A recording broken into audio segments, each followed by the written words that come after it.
Hey everybody, I'm really glad you found Suncrest Messages. I do hope you'll take a minute to subscribe to either our podcast or our YouTube channel. And you can also download the Suncrest app. There's great stuff there that goes far beyond these messages.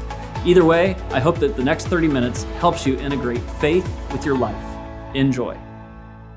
We're in week 3 of this series called Are We There Yet? And it's been really fun for me because as I've kind of described some family trips that I grew up taking and our family has taken, you start telling me your stories. It's been generating some comic relief. I showed you this picture 2 weeks ago of my parents' 1978 Lincoln Town Car, which was our vacation car when I was really little. But in the mid-'80s, my dad upgraded to a van. And by a van, I mean not a minivan. Like a minivan because there was once vans, right? And vans were like conversion vans, and my dad got the one where the top had kind of been knocked out and rebuilt so it was taller, and the middle seats turned around, and you could set up this wooden table. Did any of you have a van like this? It was crazy. And this van, it actually had a TV in it, right? This is the mid-'80s. It was this block of a TV. It never worked. It never worked once, I don't think, but it had a TV, and we traveled in style. And then I'm hearing from you about your vehicles, and I hear these stories about station wagons. Show of hands, how many of you ever were part of a family that had a station wagon?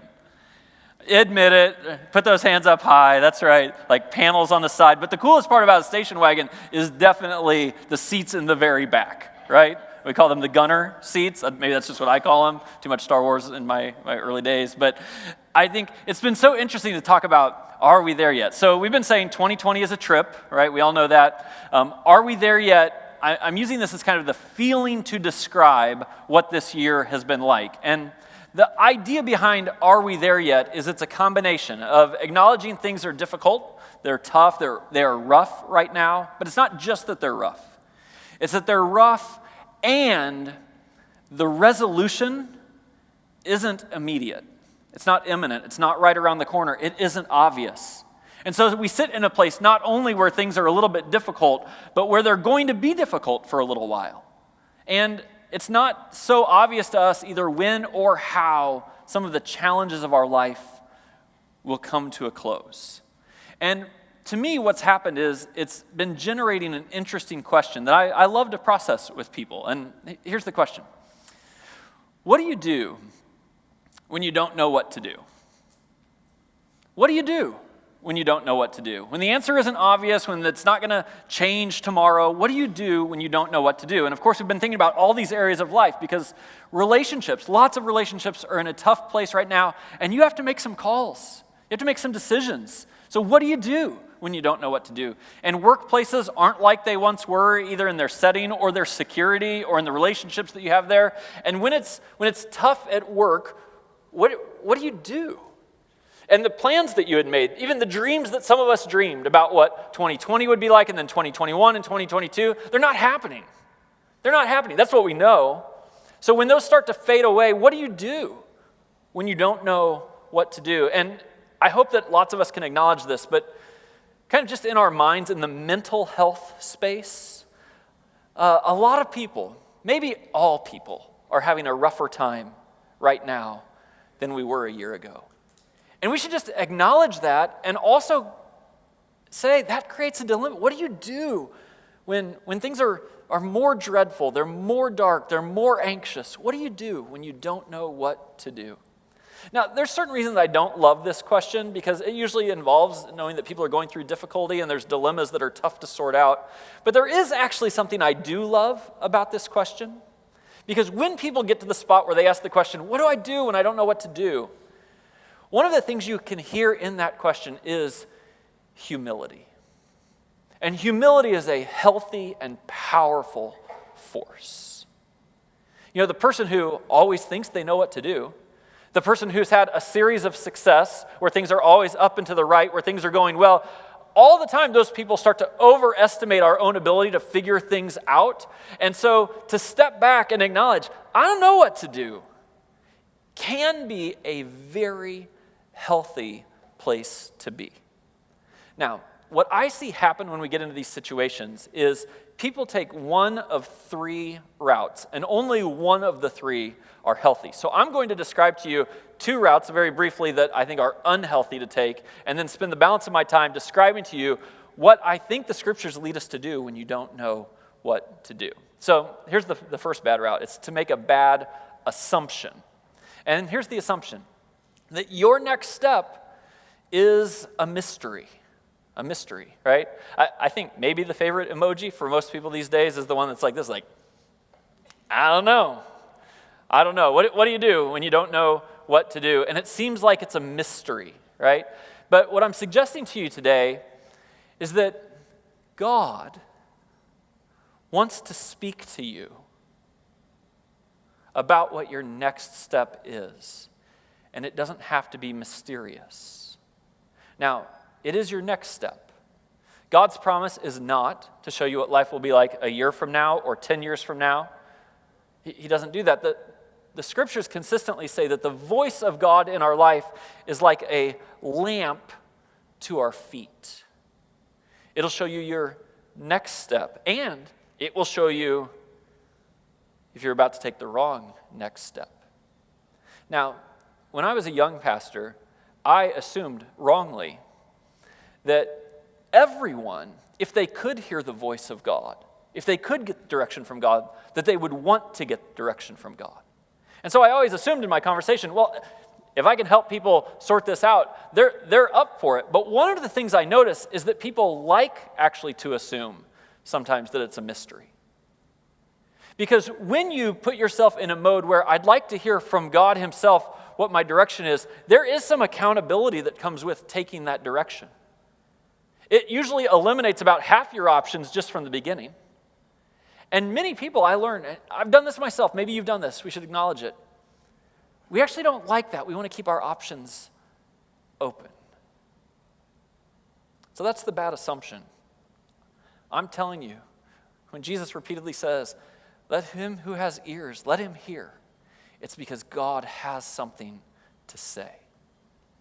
But bad assumptions is just one category of the wrong way people go. The second one is bad decisions. Really bad decisions sometimes. And there's a theme to these decisions. You'll see them before we're done. But let's just start with the first bad decision that people make. Sometimes people are like, well, when I don't know what to do, I just go with my gut. Just go with your gut. Sometimes people say, follow your heart. And what I notice in this is that when people get into a situation they don't know what to do, there is hear this, a reckless impatience inside of us that just wants to do something. And I'm suggesting to you that just going with your gut is often the wrong idea. There's a proverb. I'm going to share with you just the first half of a proverb. Proverbs 26:28. And this is an important one. We could probably use this to memorize it all together today. This is what it says. It says, those who trust in themselves are fools. Those who trust in themselves are fools. Many times it comes because you've experienced some success in another part of life, and all of a sudden you think, I've got this, and whatever decision I make, I'm probably right. I'm smart. I work hard. I take the right risks. I do those sorts of things. But the scriptures say, those who trust in themselves are fools. Actually, we should just read this out loud together off the screen, shouldn't we? Let's read everyone together. Those who trust in themselves are fools. Here's the second bad decision I see people make. They just take things into their own hands, right? Again, this comes with our impatience and wanting to do something, and so we just kind of go for it. My image of are we there yet is sometimes like we're in a waiting room of life, and you're just waiting, like you don't know how long it's going to be. And I always picture it like this, like if you were in a waiting room and you had a problem with your knee, and maybe you needed to have a procedure done or a scope or something on your knee, you're sitting in the waiting room waiting to go back for that to be done, but the doctor's late, like 30 minutes, 45 minutes, like it's been an hour. There's probably a couple people in this room, maybe none, who are like, you know what? I'm just going to do it myself. And you'll like walk back into the doctor's office, grab the scalpel, do your own surgery. And that is a bad idea, just to take things into your own hands. And there's a verse in the scriptures, half a verse out of Proverbs 26:28 that I think speaks to this. This is what it says. It says, those who trust in themselves are fools. We could probably just read this out loud together, don't you think? Let's do that. Those who trust in themselves are fools. Yeah. So the other bad decision I see people make is they think, I'm going to figure this out, and I'm going to figure it out alone, by myself, on my own. I'm smart enough. I'll figure it out. I got the wisdom. Or, what people definitely do is they don't open up to other people. Maybe they don't have a friend or a confidant to process something with. Maybe they just don't want to because it seems too personal, or they're afraid someone's going to tell them what they don't want to hear. I mean, honestly, I've done this. Sometimes when you're figuring out something difficult and you think, I should talk to somebody about this, then the next thing that goes through your mind is, who will tell me what I want to hear? I'm going to go talk to that person about it. And of course, that's essentially figuring it out alone. It's always a bad idea. There's a proverb, half of a proverb, that talks about this. It says, those who trust in themselves are fools. We should probably just read this out loud together. Let's read it out loud together. Those who trust in themselves are fools. You have this memorized, right? Let's close our eyes and just say this, right? Those who trust in themselves are fools. Now, I'm of course jabbing a little bit and making it a little bit funny, but the phrase right before that in Proverbs says, those who trust in the Lord will prosper. Those who trust in the Lord will prosper. Those who trust in themselves are fools. And the phrase right after that says, those who seek wisdom will be safe. But those who trust in themselves are fools. So what do you do when you don't know what to do? Well, you can make bad assumptions. Don't do that. You can make bad decisions. Don't do that. But this third thing, this is so powerful to me. I have seen hundreds of times, had hundreds of conversations with people who did what I'm about to describe to you. And the result of it was they really sensed something from God with some conviction. And it led them to do something that oftentimes was hard. It was difficult. And many times it was heroic. I mean, nothing heroic is ever easy. So of course it's going to be hard if it's going to be heroic. But at the very least it was healthy. Someone who said, no, I'm not just figuring this out on my own or taking it into my own hands. I'm going to listen. So this is the healthy approach. The healthy approach is God wants to say something. Hear me. Whenever you find yourself in a spot and you think, what should I do and I don't know what to do, you should assume that God is trying to get your attention. That when you're kind of at the end of your intellect, maybe at the end of your rope, at the end of your discernment, and you can't figure it out yourself, this is what I'm telling you. God is trying to get your attention. He wants to say something to you. He wants to lead you to what's next. And it is not as mysterious as you might think it is to figure out, well, what is my next step? See, this is, of course, especially prominent in our lives when things are difficult, when they're tough. One of the greatest Christian thinkers of the last century is a guy named C.S. Lewis. Whether you know it or not, you've probably read some of his books or watched some movies based on some of his books. But he, in his own life, dealt with a lot of suffering and pain. And toward the end of his life, he wrote a book called The Problem of Pain. And this is what he says. Pain insists upon being attended to. He says, actually, the function of pain in our lives. You see, remember week 1? I said, hey, we can't just try to figure this out yet, like figure it out on our own. We have to lift our eyes up and say, God, what are you doing? Not just what am I supposed to do? And week 2, I said to you that faithfulness and endurance is a godly value, and one of the greatest mistakes people make is when they run into discomfort or pain, they start to assume like, oh, that means I should leave this situation. But if every time you face discomfort or pain you exit, you will be a lightweight.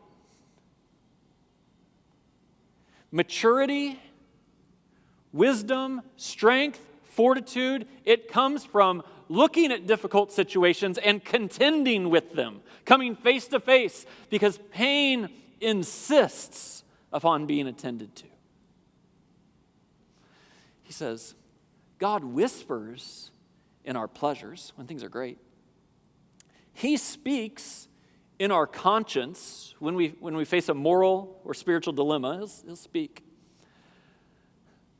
but God shouts in our pain. It is his megaphone to rouse a deaf world. And that's true, right? I mean, when things are going seemingly great in the world, what tends to happen is we tend to assume that we're figuring it out all ourselves. We back away from our dependence on God and God's direction in our lives, and we keep him at kind of arm's length. That's not just when that happens in the world, that's when it happens in my life and your life. When things are going well, kind of get lulled to sleep. But pain is God's megaphone to rouse you when you've become deaf to him. This is all I'm saying. When you don't know what to do, you should absolutely read it as God is trying to get your attention. Now, I'm going to describe to you something and draw something here on this board that is a tool that we've used around here for years about how to actually process and hear the actual voice of God. And some of you who've been around a while, you've seen me draw this 3 or 4 times before. Some of you, we have so many new people, this will be the first time. I hope it's really, really helpful to you. It's actually important to me that I keep drawing the same thing over and over again. Like, I don't have to come up with a new way every year for you to hear from God, something with a little more sizzle or some new way you hadn't thought about before. I have found this over hundreds of conversations to be a very healthy way to process what is God saying. And I want us to keep coming back to it. So,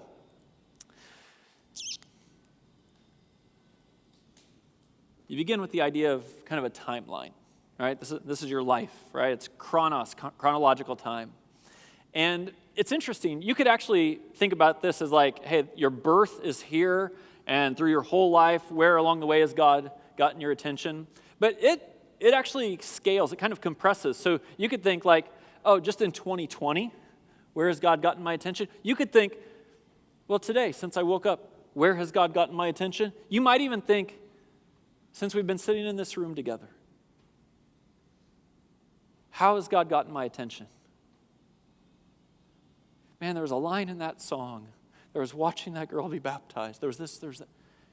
And when God gets your attention and you notice it, these become promptings. This is how you live a spiritual life, to say, God was getting my attention. Now, I have a few images that I use for this personally. Maybe this will be helpful to you. When I'm going through my life, I try to pay attention to what I call speed bumps. It's just, I'm going through my life and things are kind of going smooth, and then it's like, ugh. Well, that wasn't normal. Maybe that's a warning. Like, it just caused me to step back for a minute. Whenever you're going through your day and someone's like, you should just pause long enough and say, is God trying to get my attention? Sometimes they're not speed bumps. Sometimes they are brick walls, right? And some of us have hit some brick walls in 2020. And when you hit the wall, you should say, God, are you trying to get my attention? Should I pause and process this a little bit, try to hear your voice in this? The other image that is helpful to me is when I'm going through my day or a week, or I think of the image of a mirror. And it's not a physical mirror. It's not that I'm standing in front of a mirror. It's like I go through something or I make a decision, and the way it hits me is like, Greg, why did you do that? Greg, did that reflect who you are? Greg, did that reflect who you want to be? Like, it's almost like the Spirit of God is prompting me to look at myself. And whenever that happens, you should pause and say, maybe God is trying to get my attention. And then, whenever that happens, I use this circle to say, okay, I'm going to slow down long enough so that I can ask, God, what are you saying? And what next step do you want me to take? And if you've heard me describe this before, you know that there's a process up here about observing and reflecting and paying attention to God, seeking His wisdom. You know, we've been in James chapter 1 for all 3 weeks of this series so far. Week 1, we were saying, hey, he says, consider it joy when you face trials. You got to kind of reframe the situation. And then he said, because you know that perseverance produces maturity and strength. And then last week, I introduced to you the next verse that talked about seeking God for this wisdom. Here's how it goes. It says, if any of you lacks wisdom, and you don't know what to do, you should ask God, who gives generously to all without finding fault, and it will be given to you. Now, you can totally blow past it. You can be going through something, God's trying to get your attention, and you just move on. Don't stop and ask for wisdom. But if you will stop and ask for wisdom, God will give it to you. Now, this actually comes with a caveat. Here's where the passage goes from there. It says, but when you ask, you must believe and not doubt. Because the one who doubts is like a wave of the sea, blown and tossed by the wind. Now, let me talk about this for a second. If you know my story and you know the DNA of our church, you know that it's okay around here to have doubts in your faith. Certainty is actually not the goal, and many times faith means stepping through the doubt. But this passage is not about the idea of saying, yeah, sometimes I have doubts in my faith. This passage is about when I seek wisdom from God, am I all in for hearing from God? Or am I saying, yeah, God, I would like to know what you want me to do? And of course, I'm searching out I'm Googling it too, and I'm, talking to some friends, and I'm trying to keep my options open, God. And God says, if you're going to, this is okay with God. Think about who God is. If you're going to treat me like that, if you're going to treat me as a consultant, where you want my ideas, but then you're going to do what you want to do, I'm not going to give you wisdom in that. The passage actually says this: that person should not expect to receive anything from the Lord. Such a person is double-minded and unstable in all they do. So the calling on those of us who think, I don't know what to do, God has my attention, I would like his wisdom. I'm going to reflect and observe what's going on here and listen. It is to say to God, God, give me wisdom, and whatever you lead me to do, I will do it. I'll take that step. Now, that's powerful. But before you get to the spot where you're saying, I have some confidence about what God is saying to me, again, remember, it's not usually a good idea just to do this by yourself. And so there's a step in the process here that I call discuss. And the idea here is that when you have asked God for wisdom and you're processing this yourself and sensing it, you have to have someone in your life to process that with.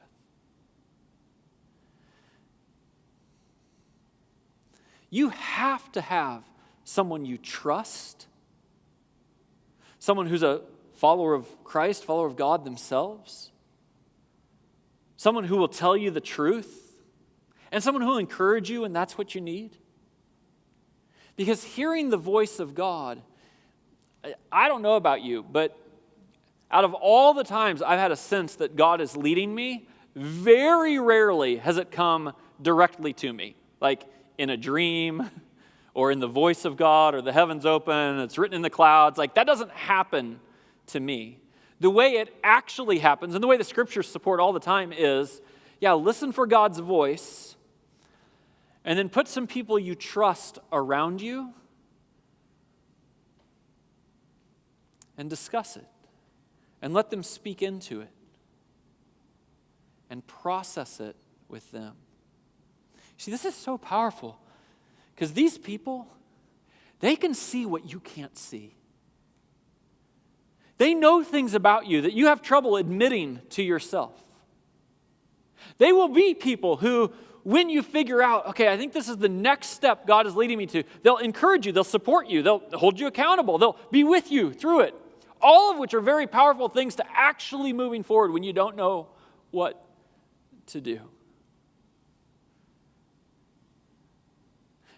Proverbs say this: listen to advice and accept discipline, and at the end you will be counted among the wise.